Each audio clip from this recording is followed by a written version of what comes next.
What is up, team? We are here with a Champion Season 9 pick video.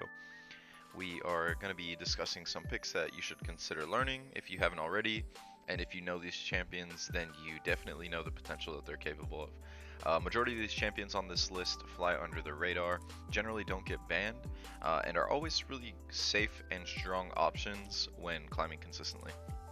So let's get right into it. Think I'm a freak?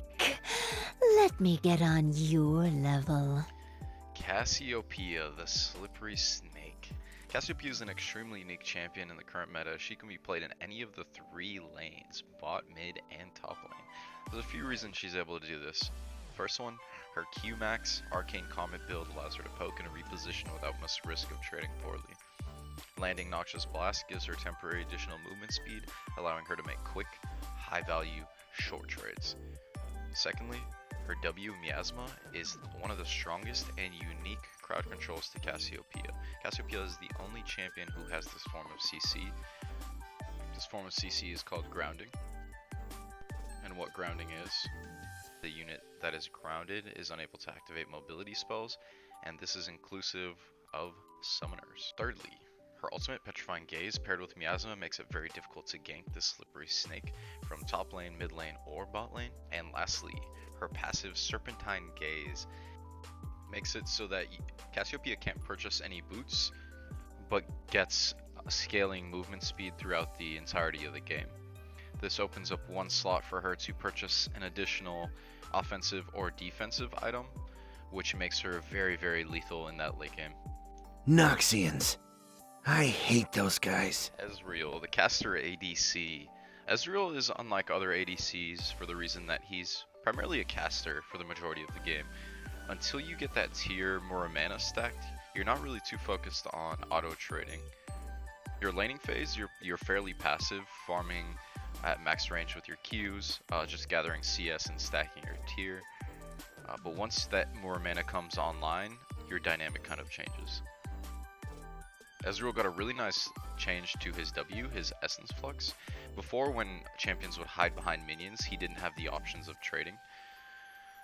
But now with Essence Flux, he can W through the minions, seeing as it doesn't hit minions, and auto attack for that bonus Essence Flux damage. Once Ezreal hits level 6, you can look for some global plays or some global poke with your ultimate. And if you're extra skilled, you can go for those objective steals with that True Shot Parade. Stack your tier, acquire the elo. I'll have no trouble killing you, and less trouble killing you again. Lucian's been one of the strongest ADCs in solo queue for quite some time now, and it doesn't seem like that'll be changing anytime soon. Although his snowball potential isn't as strong as Draven's, his dueling and trading are equal. Lucian's passive double tap makes it especially easy to throw some damage down and reposition, or follow up in a situation that allows for it. Once snowballed, it's extremely difficult to match the speed at which Lucian can output DPS. At level 6, the culling allows you to play outside of your normal auto attack range, while having the option to dash and finish off your opponent. With items, Lucian becomes a high DPS, constantly dashing, moving in and out of combat machine. When mastered, he becomes extremely lethal, and in black is back on the rift. Here comes the man in black. Somebody call Will Smith for me. Keep in mind that Lucian's range is relatively short, so when playing against long-ranged ADCs, be very particular about the trades you take or you'll just get bullied out. And in that mid-game, watch out for those bruisers. Draven does it all with style. The Tyler 1 special. This guy is an absolute bulldozer when mastered. The strongest auto-trading ADC, Draven specializes in forcing his opponents to spam ping their teammates for assistance. There is one disclaimer when playing Draven. Actually, there's two. One, he's not simple. Repositioning your axes in your pathing range is very difficult. As well as when playing Draven, you are likely the target for a jungle camp and mid camp and top camp. Don't be greedy with your League of Draven cash-ins. When you cash in through your passive from killing a champion, buy a pink ward. You know you're going to be the target for ganks, and that you kind of are setting the momentum of the game. So Don't be afraid to purchase a little more vision than you normally would after a kill, or if you have a little bit of extra gold. It'll go a long way, seeing as you are the momentum setter. Once you have the pace of the game, be sure that you're rotating properly, taking the objectives, and don't be afraid to drop axes if they're in a bad position. As an AD main, I gotta say, this champ almost always feeds. No, but really. Seeing as the Ardent meta is approaching once again, this champion will continue increasing in value. Sona has proven to be extremely versatile with the amount of options you have in her kit. Her Q, Hymn of Valor, providing large amounts of damage and amplification to those around her. Her W, Aria of Perseverance, providing great sustain in and out of lane. Her E, Song of Celerity, granting additional movement speed when kiting or engaging. And lastly, her ultimate AoE Crescendo that packs a hell of a punch. Seeing as everyone is building her AP, Sona can also serve as a second AP carry. It's definitely not the advised way to build if you're playing in the support role, but you know, different strokes for different folks. If it works, it works. If you're getting really risque, you can also play her in the mid lane. I advise going full support. Screaming won't do you any good, but it's music to my ears. Don't bring your girlfriends around this champion. The wife stealer will take them all away. Thresh is a very versatile pick. This champion offers many offensive and defensive options. In the laning phase, landing 2 hooks, a death sentence on the same target will generally net you a kill.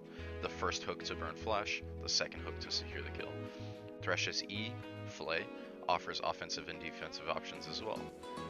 If you need to create distance between the enemies and yourself, you can flay them outward. If you want to bring them inward for a kill, you can flay them inward. The same rule applies to Thresh's ultimate, the Box. If you want to set up your kill for the ADC, after hooking and recasting yourself onto the hooked target, you can box the target in. If you're kiting and need to create distance, you can drop the box in the line of path to prevent your enemies from reaching you or your ally. No, I'm not happy to see you. Yes, that is a horn growing out of my head. All bot laners hate playing against this champ. The only way you really kill her is by all-inning her with Ignite. You will not out-sustain her, the only support who takes barrier for herself. That being said, the ADC is extremely vulnerable because Soraka generally plays behind the AD and also doesn't have an extra summoner spell to assist the AD in survival in lane. So enough about her weaknesses, let's talk about her strengths. Ridiculous poke damage, a silence, high survivability with barrier, a global ultimate, infinite heals, bananas,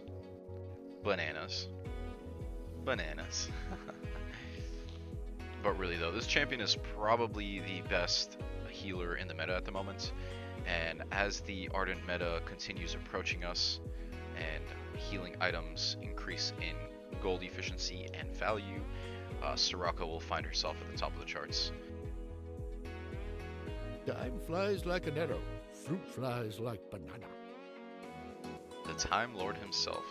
Dropping bombs and freezing time is a regular day spent for Zilean. The early parts of his lane consist of poking the enemy with his Q Time Bomb and granting additional EXP to the jungler with his passive Time in a Bottle. The trick to mastering Zilean is to really get down his double bomb combo. Learning this combo is an absolute necessity. It's his only form of hard crowd control. Time Bomb, Rewind, Time Bomb, Q, W, Q. That's what the combo looks like. For the additional slow, you can time warp on your target if they're in melee form, but generally you will be using it on yourself to speed yourself into an area in which you can cast the bombs on your target. Post 6 is where Zilean truly shines, granting yourself or your allies additional life with the use of Chronoship becomes infinitely useful in denying kills throughout the game. If you can make it out of the laning phase successfully, this champion has proven to be worth the time investment. Once you've really mastered him and or want to one-trick him, feel free to take him into the bot lane and play him as a support. He functions just the same. You're very passive in the laning phase, mainly poking with your Qs, but once you hit that level 6, be ready to wreak havoc.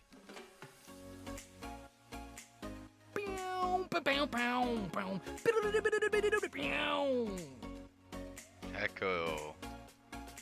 This champion has been good for so long, pretty much since release. We've seen him top lane as a tank, mid lane as AP, jungle as AP tank hybrid. Just about every iteration of Echo has been done, but there's a reason he's always strong, and this reason is his Z drive resonance, Echo's passive. Echo's zero drive charges his spells and attacks with temporal energy. The third hit deals bonus damage, and if the target is a champion, Echo gains accelerated movement speed. This is just one of the reasons he's really good. His W, Parallel Convergence, gives him an AoE stun. His Q, Time Winder, provides great CC and can also proc his passive. His ultimate makes it very safe for him any given situation. If you're really in trouble, just hit that R and boom, out of there. Get a reset. But this champion is always consistently good and flies very under the radar. I've been killing your kind for centuries. Lissandra, the best mid laner of Season 8 and still the queen of the mid lane in my opinion, has proven to be one of a kind when it comes to locking down targets. Lissandra specializes in playmaking potential. Ganking this lane has proven to be extremely easy pre and post 6. Using the claw as an engage tool or the claw as an escape tool, Lissandra always has an option when looking for an engage. Once Lissandra hits level 6, Frozen Tomb is a guaranteed kill anytime your jungler swings by for some free gold. If Lissandra finds herself in a bad position, activating Frozen Tomb on herself is an option when stalling for allies. Take Teleport on this champion to provide extra gank ability on the side lanes whenever available.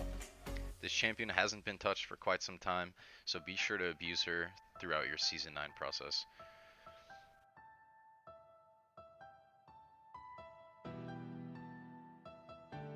Imagine if I had a real weapon.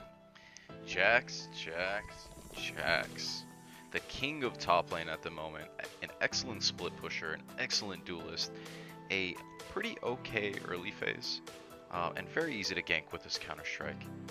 Jax specializes in dueling and split pushing, but he can also teamfight. His roam potential is very high with his Leap Strike to gap close, his Counter-Strike to avoid taking damage from auto attacks, and his Grandmaster's Might to add stats to ensure that he does not die. When Jax gets that Trinity Force spike, he really comes online. He's able to take towers efficiently with the Sheen procs, Phage to chase his oppositions, and you just can't outduel him. There's very few champions that have this potential. At some point he becomes a late game monster and demands the attention of at least 2 champions to keep him quiet. If this They'll never find all your pieces. One of the easier champions on this list, Sion is a very straightforward and simple champion. Not too complex in terms of kits, but he's very powerful and he's been very strong for quite some time now. With the Ardent meta and kind of the tank meta slowly returning, I suggest you pick this guy up in case you are ever autofilled or want to increase your top lane rank. Now that ranks are specific to roles, Sion is just overall a very forgiving champ. He's very difficult to kill, and even when he is killed, you can still output DPS in teamfights with your passive. But really the biggest separation between the good and the bad Sion is how you use your ultimate. Are you using it to engage and gank other lanes, or are you wasting it just returning to your lane? But overall, simple champion, highly recommended pick. If you need a top laner, this is your guy.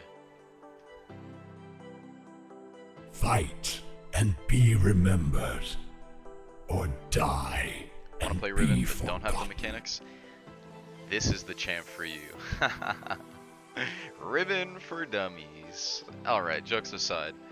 Most people don't quite understand the full kit of Aatrox, but the real reason he's so valuable, in my opinion, is because of his passive, Deathbringer's Stance.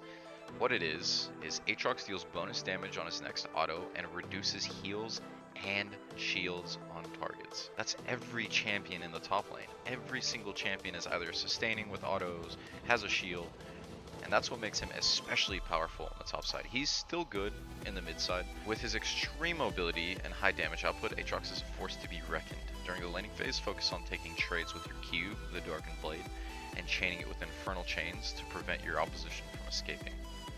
Once you hit level 6, look mid lane, top lane, or bot lane to take a stroll and show them what you're made of. Don't be afraid to die. You have 2 lives after all. Okay, yeah, alright. When you're with Rammus, it's always okay. He's one of the few tank junglers still alive in Season 8, going into Season 9. Very straightforward, very simple, jungler for dummies, powerball on your way to victory. Rammus specializes against all AD compositions due to his kit granting him armor upon armor upon armor. Great for tower dives. Although his clear speeds aren't the best, they're not exactly the worst either. Full armor combined with Aftershock guarantees that he will out-tank the enemy front line, and that dives are very, very possible when he's on your side. When Rammus gets especially tanky, ganks from behind tower are especially deadly, and you can net many, many kills. It's really hard for the enemy team to expect you to come from their jungler, let alone behind their tower. Be sure to pick this cheese ball when playing against full AD compositions, and you'll have an especially easy time. All these trophies. I'm gonna need a bigger den. Alright, we've all experienced it. A fed Rengar is extremely traumatizing. This champion takes a little bit of getting used to though. Managing your empowered stacks demands a bit more micro, but once you have it down, the feast will begin.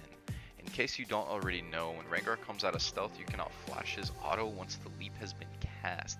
This makes Rengar hard to play against, and unless you have teammates to defend you or put pink wards around the selected target, you're gonna get killed. And let's be real, in solo queue, they ain't helping you. It's a solo man's game, and Rengar absolutely loves that. When playing against Rengar, make sure you have pink wards in stock and place it on the target that is selected. Otherwise, you will shortly become his prey. Playing as Rengar, just make sure to build full AD, one-shot all those people who are alone in the mid-game and in the early game, and go through those lane ganks. Really, really efficient lane ganks. Do not fear death. The best part of you will live on. This champion has found himself at the top of the meta time and time again. I cannot count how many metas have had Kha'Zix as the best jungler. This little bug has survived the apocalypse and is consistently the reason you're losing games. Make sure you're not alone when this guy shows up, or it's bye-bye. An excellent skirmisher, an objective taker, due to his passive unseen threat, Kha'Zix is a pick you want to master when going into Season 9. With a solid clear speed, high dueling potential, and the ability to solo objectives very quickly, Kha'Zix has proven to set himself apart from any other jungler in the league. Knowing where this bug will show up is pretty damn hard. If you specialize in pathing as a jungler, I can guarantee this is the pick for you. Additionally, Kha'Zix offers wave clear when upgrading your void spikes. This is something that many other junglers don't offer at the moment. If you're ahead, you can go ahead and evolve your leap second, but if you're behind, I highly suggest you take your void spikes. Even when you're even, I highly suggest you take your void spikes. That just about wraps up the video. Thank you guys for watching, and be sure to like and subscribe if you enjoyed the video. If you have any comments on how I can improve this content, or anything you'd like to see in the future, feel free to write it in the comments below. Otherwise, I will see you guys next time.